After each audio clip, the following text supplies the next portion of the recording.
ভালোবাসা আর পছন্দের মধ্যে একটা তিনকা মানে সুতোর ফারাক আছে।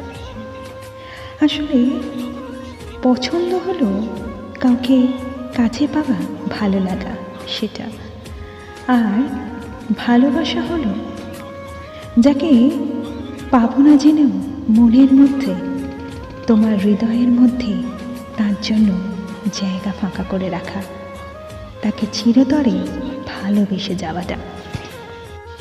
চোখ জোড়ানো আর কাছে যাওয়াটাকে ভালোবাসা বলে না, সেটাকে পছন্দ বলে।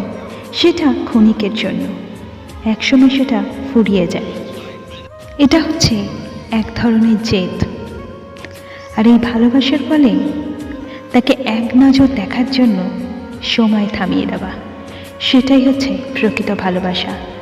মাধুরী ছিলাম তোমাদের সঙ্গে। আবার দেখা হচ্ছে বন্ধুরা অন্য কোনো দিন, অন্য কোনো ভিডিওর সাথে। টিল দেন সবাই ভালো থেকো বন্ধুরা, ভালোবাসায় রেখো। লাইক, সাবস্ক্রাইব, শেয়ার করতে ভুলো না কিন্তু। কমেন্টের অপেক্ষায় রইলাম। মিষ্টি Madhuri only like, subscribe, share. Tata.